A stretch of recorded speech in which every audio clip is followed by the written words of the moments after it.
যুগের পর যুগ সাকিব খান পার করার পরে এভাবে দাঁড়িয়ে আছে এবং সে যে অঙ্কে একক দশক সাত অঙ্কের টাকা তো একমাত্র তাকেই দিচ্ছে। অতএব লাস্ট সুপারস্টার তো এই কারণে কুরবানির ঈদে বড় পর্দায় রিলিজ পাবে শাকিব খানের আলোচিত সিনেমা তুফান। আর ইতিমধ্যেই সামাজিক যোগাযোগ মাধ্যমগুলোতে তুফান সিনেমা নিয়ে ব্যাপক আলোচনা হচ্ছে। বেশিরভাগ নেটিজেনরা তুফান সিনেমার ভূয়সী প্রশংসা করছেন। রিলিজের আগেই আর কোনো সিনেমা নিয়ে এতটা প্রশংসা করা হয়নি। আর ভক্ত অনুসারীরা শাকিব খানের তুফান সিনেমা নিয়ে একবুক আশা করে রয়েছেন, যার সবচেয়ে বড় কারণ ইদানিং সময় এসে সুপারস্টার শাকিব খান ভালো গল্প নির্ভর সিনেমাতে অভিনয় করছেন। এর পাশাপাশি বাংলাদেশের অসংখ্য ভক্ত অনুসারী রয়েছে যারা পরিচালক রায়হান রাফিকে মনে প্রাণে বিশ্বাস করে এবং তারা মানে যে পরিচালক রায়হান রাফি সবসময় ভালো কিছু তৈরি করে থাকে।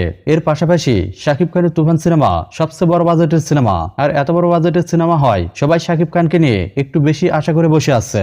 এছাড়াও আপনারা অনেকেই জানেন তুফান সিনেমায় শাকিব খানের পাশাপাশি ভারত ও বাংলাদেশের একাধিক বড় বড় নাম রয়েছে, যার কারণে কুরবানির ঈদে শাকিব খানের তুফান সিনেমা ভারত ও বাংলাদেশে ঝড় তুলবে তাতে কোনো সন্দেহ নেই। তবে এর মধ্যেই বাংলাদেশের গুণী খল অভিনেতা মিশা সওদাগর শাকিব খানের তুফান সিনেমা নিয়ে ইতিমধ্যেই মন্তব্য করেছেন।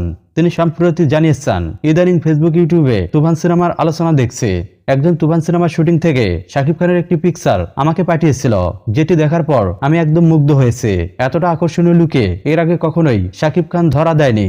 রায়হান রাফি অনেক মেধাবী পরিচালক, তার প্রতি আমার পূর্ণ বিশ্বাস রয়েছে। তবে শাকিব খানের শুটিং এর পিকচারটি দেখার পর আমি ধরেই নিয়েছি 2024 সালে তুফান সিনেমাটি হতে যাচ্ছে শাকিব খানের সেরা সিনেমা, আর এটি হবে 2024 সালের সেরা বাংলা সিনেমা। সবশেষ মিশা সওদাগর জানান, 2024 সালে শাকিব খানের তুফান সিনেমা হলগুলোতে রাজ করবে।